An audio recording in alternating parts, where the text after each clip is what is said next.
I was standing in my kitchen staring at a half-empty glass of wine when my phone buzzed with my mother's ringtone. I almost didn't pick it up because I already knew what she was going to say. For 2 weeks, my sister Claire had been icing me out. She stopped responding to my texts about the bridal shower, she stopped answering my calls about the flower arrangements, and she changed the password on the wedding planning spreadsheet we had been sharing since January. I told myself she was just stressed. Claire had always been the type of bride who needed everything perfect. But I was her maid of honor, her only sister. We shared a womb for 9 months and a bedroom for 18 years. So when I finally answered my mother's call, I was not prepared for what came out of her mouth. "Honey," she said in that shaky voice she uses when she is trying to be strong, "Claire asked me to tell you that she doesn't want you at the wedding." I laughed, actually laughed out loud because it was so absurd. The wedding was in 6 days. I had already spent $4,000 on my dress, the plane tickets, the hotel, and the bachelorette party I threw at a lake house in Michigan. I had hand-painted 60 place cards because Claire said calligraphy made her feel anxious, but she wanted something personal. I had held her hair back when she drank too much rosé at her engagement party. I had lied to our parents about the time she crashed her car into a mailbox because she was texting her fiancé Derek during a thunderstorm. I had done everything for her. "Mom, you're joking, right?" I said. She wasn't joking. Claire had apparently decided that my behavior at her bachelorette weekend was unforgivable. She said I made everything about myself. She said I was jealous of her happiness. She said I tried to steal her spotlight, and she could not have that energy near her on the most important day of her life. I set the wine glass down because my hand was shaking. "What behavior?" I asked my mother. "What specific behavior?"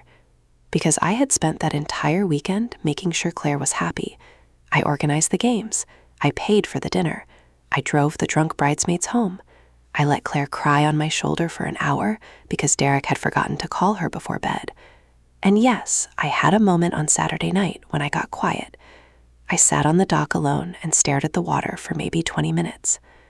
But that was because my boyfriend of 3 years had texted me saying he needed space. He needed to think about us. He needed to figure out if he could really commit to a future with someone as emotionally draining as me. Those were his words. Emotionally draining. I read that text 12 times on that dock while the other girls were inside doing karaoke. And then I wiped my face and went back inside. And I poured Claire another glass of wine. And I told her she looked beautiful. I did not make a scene. I did not cry in front of anyone. I simply existed in my own sadness for less than half an hour on a dark dock where no one could even see me. But someone had seen me. One of Claire's friends from college, named Megan, had apparently followed me outside to smoke a cigarette and saw me sitting there. And in Megan's version of the story, which she delivered to Claire the next morning, I was sobbing hysterically and saying things like, "It should have been me, and why does she get everything?" None of that happened. I did not say those words. I did not even think those words. But Claire chose to believe Megan because Megan was rich and fun, and she had offered to pay for the premium bar package at the reception. So my sister uninvited me from her wedding based on a lie told by a woman who wears too much bronzer and once called me the help because I was refilling ice at a party. I asked my mother if she had tried to talk to Claire. She said she had. She said Claire cried and screamed and said if Mom took my side, she would cancel the whole wedding and move to Oregon with Derek and never speak to any of us again. My mother is terrified of losing her daughters. She has always been the peacekeeper, the one who smooths things over, who tells me to be the bigger person. And this time she told me to just not come. Just let Claire have her day. Just send a gift and stay home, and we would work it out later. Later. That word has haunted my entire life. Later, when Claire calms down. Later, when she realizes she was wrong. Later, when she grows up. Claire is 28 years old. She is not going to grow up. She has never had to grow up because everyone, including me, has spent our whole lives clearing the path for her. I told my mother I would think about it. Then I hung up and I stood in my kitchen and I felt something break inside me. Not a dramatic break, like a bone snapping, more like a crack in a dam, the kind that starts small and then lets everything through. I called my best friend Nina, who told me to fly to Chicago anyway, show up at the wedding anyway, walk down that aisle with my head high because I earned my place as maid of honor. but I knew I could not do that. Claire would have me removed. She would make a scene. She would tell everyone I was unstable, and then I would be the villain forever. That is the thing about being the stable sister, the responsible one, the one who pays her bills on time and remembers everyone's birthdays and drives her own drunk friends home. When you finally break, everyone acts like you are always broken, like they just didn't notice until now. So I did the logical thing. I canceled my flight. I got a partial refund on the hotel. I put my bridesmaid dress in the back of my closet where I could not see it. And I sent Claire a text that said, "I love you, and I hope your day is perfect." She did not respond. She has still not responded. And that was 8 months ago. The wedding happened without me. I know because I watched the videos on Instagram. I saw my parents walking Claire down the aisle. I saw my mother crying in a pale blue dress that I had helped her pick out. I saw my father dancing with Claire to a song we used to sing as kids in the back of his old truck. I saw Derek dip her at the end of their first dance. I saw all of it from my living room in Philadelphia, where I sat on my couch in sweatpants eating leftover Chinese food straight from the carton. I told myself I was fine. I told myself Claire would come around. I told myself that sisters fight, and this would pass, and by Christmas we would be laughing about it. That is what I told myself while I stopped eating, while I stopped sleeping more than 4 hours a night, while I started crying in the bathroom at work because a customer reminded me of my mother. I was not fine, but I am very good at pretending to be fine. I have been pretending my whole life. 2 months after the wedding, my father called me. He sounded strange, not sad exactly, but hollow, like someone had scooped out his voice and left only the echo. He asked if I had talked to Claire recently. I said no. He said she and Derek were having problems, big problems. Derek had moved out and was staying with his brother in Naperville. I felt a flicker of something I am not proud of. Satisfaction. Not because I wanted my sister to suffer, but because some small, petty part of me thought, finally. Finally, something didn't go right for her. Finally, the universe balanced the scales a little. I hated myself for that feeling, but I felt it anyway.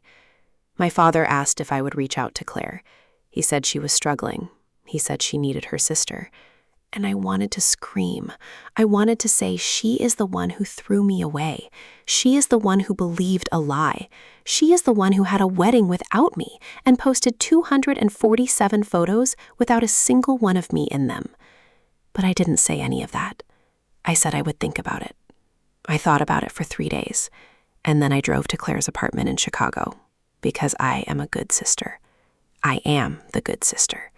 Even when it destroys me, I show up. Claire looked terrible, not in a dramatic way, but in the way someone looks when they have been crying alone for weeks. Her hair was greasy, her skin was blotchy. She had lost weight, and it did not look good on her. She opened the door, and she stared at me like she was seeing a ghost. Then she fell into my arms, and she sobbed. She sobbed so hard I felt her ribs shaking against my chest. She said she was sorry. She said she knew Megan lied. She said she knew it the day after the wedding, but she could not admit it, because then she would have to admit what she had done to me, and she was not ready to face that. She was not ready to face the kind of person she had become. I held her. I told her it was okay. I told her I forgave her. And I meant it. I really, truly meant it, because she was my sister, and she was hurting, and I had spent my whole life being the one who forgives. It is my role. It is my identity. It is the box I was put in before I could even speak. We spent the weekend together. We watched old movies. We ordered too much Thai food. We talked about Derek and what went wrong. Claire said he had become distant after the wedding. He stopped coming home at night. He stopped looking at her when she spoke. He said he needed to focus on his career, but Claire found messages on his laptop. Messages to a woman named Andrea. Nothing explicit, just coffee invitations and how was your day, and you look nice in that color. But Claire knew. She knew because she had done the same thing once. She had texted an ex-boyfriend late at night when Derek was working late. She never met up with him, but she sent the messages. She knew what they meant. I did not judge her. I have my own secrets. Everyone does. By Sunday night, Claire seemed almost like her old self. She was laughing, she was making plans. She said she wanted to go to Hawaii together, like we did when we were teenagers and our grandparents took us to Maui. She said she wanted to start over. She said she was going to therapy. She said she was going to be better. I believed her, because that is what I do. I believe people when they say they will change. I drove back to Philadelphia on Monday morning. I called my mother on the way. She cried when I told her Claire and I were okay. She thanked me. She said I was such a good daughter, such a good sister, such a good person. Those words used to feel like a hug. Now they feel like a weight. For the next 5 months, Claire and I rebuilt our relationship, slowly. We texted every day. We had weekly phone calls. She told me about her divorce, which was messy and expensive, and made her hate Derek in a way she had never hated anyone. I told her about my life, which was smaller and quieter, but mine. I was dating a guy named Sam who worked at a bookstore and read poetry out loud while he cooked. He was gentle and kind, and he never called me emotionally draining. Claire approved of him. She said he seemed stable. She said I deserved stable. But something was different in me. I could feel it. A hardness, a doubt, a voice in the back of my head that whispered constantly, "She will hurt you again. They always hurt you again." I tried to ignore that voice. I tried to be the good sister. I tried to be the woman who forgives. Then came Thanksgiving. My parents hosted at their house in the suburbs. Claire came with a new boyfriend named Patrick who worked in finance and wore expensive shoes and talked about himself like he was running for office. I came with Sam, who brought a homemade apple pie and helped my father carve the turkey without being asked. The night started fine. Normal family chaos. Too many people in the kitchen. My aunt drinking wine directly from the bottle when she thought no one was looking. My uncle telling the same story about his golf game for the 4th time. But then Claire pulled me into the guest bedroom. She closed the door, she sat on the edge of the bed, and she looked at me with an expression I could not read. It was not sad, it was not angry, it was something else, something hungry. She said she needed to tell me something she had been keeping secret for a long time, something about the night of her bachelorette party. My stomach dropped. I told her I already knew Megan lied. I already forgave her. We did not need to rehash it. Claire shook her head. She said it was not about Megan. It was about her. She said she was the one who followed me to the dock that night, not Megan. She was the one who saw me sitting there crying, and she stood in the shadows and she watched me for almost 10 minutes before she walked away. I did not understand. Why would she walk away? I asked. Why would she not come to me? Because she was jealous of me. That is what she said. She was jealous of me, not the other way around. She was jealous because earlier that day, one of her bridesmaids had made a comment about how I was more beautiful than the bride, how I had better skin and better hair and a better body, how Derek had looked at me twice during the engagement party. Stupid, meaningless comments from drunk girls, but Claire had let them burrow into her brain. She had let them grow into something ugly. So when she saw me crying on the dock alone, she felt relief. She felt satisfaction. She told herself I deserved to hurt. She told herself I was probably crying because I was jealous of her wedding and her future husband and her perfect life. She told herself that story because it was easier than admitting the truth. The truth was that I was just sad, just a girl in pain. And my sister saw me in pain and she walked away because my pain made her feel powerful. I could not breathe. I stood there in my mother's guest bedroom, surrounded by floral wallpaper and old family photos, and I could not breathe. Claire kept talking. She said she told Megan to lie. She told Megan to say she saw me crying and making comments about it should have been me. She orchestrated the whole thing. She wanted me uninvited from the wedding. She wanted me to suffer. She wanted to punish me for being born with something she did not have, for being thinner, for being prettier, for being the one people noticed when we walked into a room together. But that is not even the worst part. Claire looked at her hands. She said Derek did not leave her because he was having an affair. Derek left her because he found out what she had done to me. He found the texts between Claire and Megan, the ones where they planned the lie, the ones where Claire called me a pathetic, desperate bitch who needed to be taken down a peg. He found them on her laptop when he was looking for tax documents. and he was disgusted. He told Claire she was cruel. He told her he did not know who she was anymore. He told her he could not build a life with someone who would destroy her own sister for fun. He left because of me, not because of Andrea. There was no Andrea. Claire made up the messages to make herself look like the victim, to make Derek look like the bad guy, to make sure no one found out what she had really done. I stared at my sister. This woman I shared a bloodline with. This woman I had protected and defended and loved my entire life. She looked back at me with wet eyes and a trembling lip, and she said, "Please understand." She said she had been jealous since we were kids. She said I was always the favorite, the smarter one, the prettier one, the one everyone loved without trying. She said she had spent her whole life in my shadow, and she just wanted one day where she was the center of attention. One day where I was the one who got hurt. She asked me to forgive her again. She said she was broken. She said she was in therapy. She said she was on medication. She said she was working so hard to be better.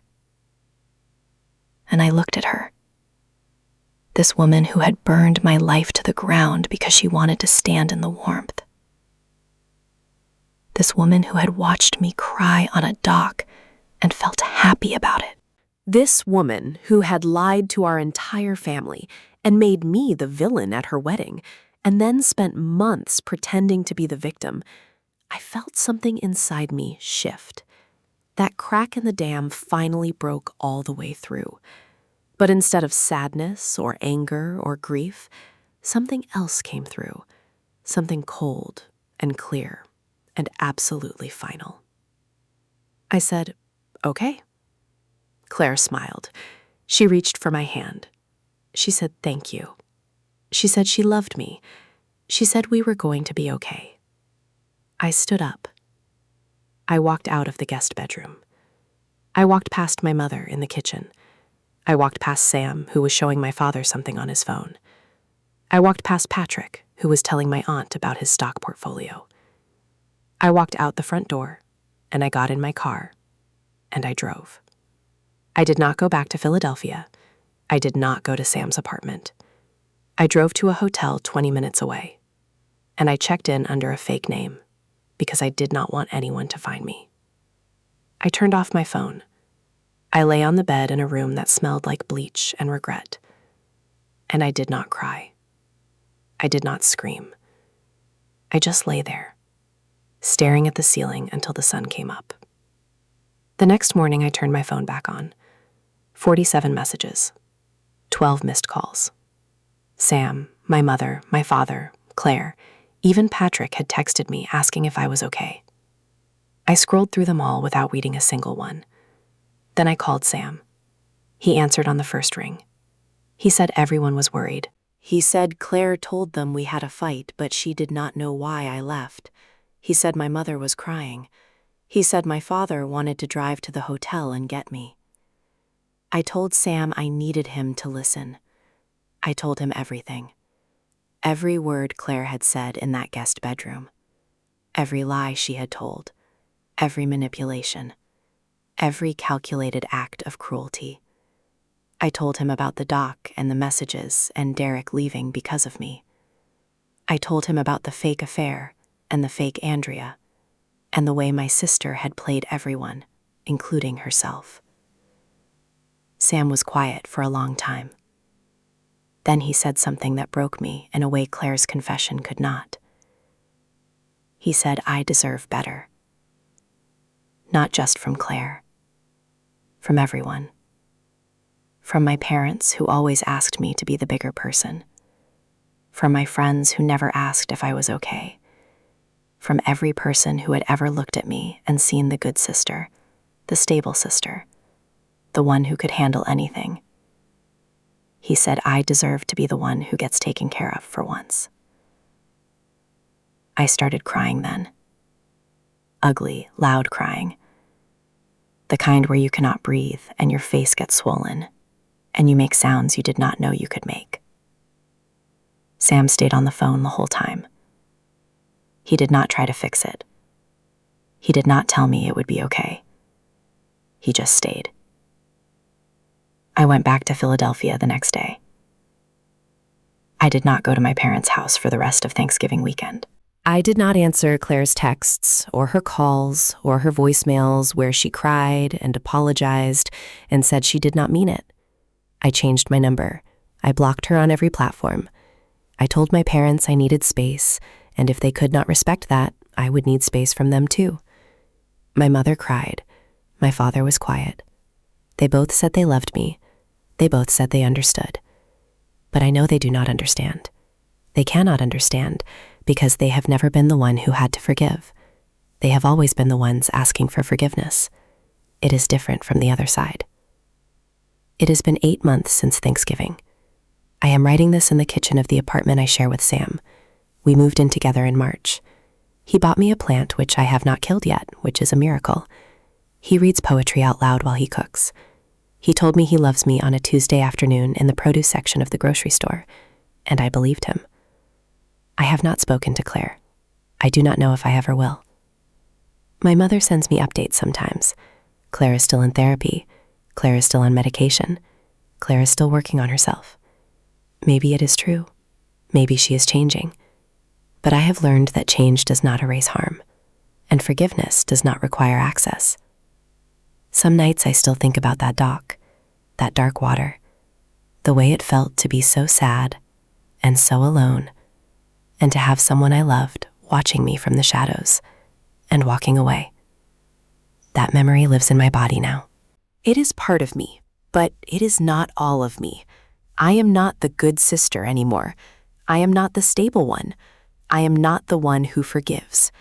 I am just a woman who finally stopped pretending that love means letting yourself be destroyed. And that is the secret Claire did not want exposed. Not the lie about the wedding, not the fake affair, the real secret. That I was never the problem, that I was never the one who needed to be smaller, quieter, more forgivable. That I had spent my whole life bending myself into shapes that would fit other people's comfort, and the only thing breaking was me. I am not broken anymore. I am not fixed either. I am just here, and that is enough.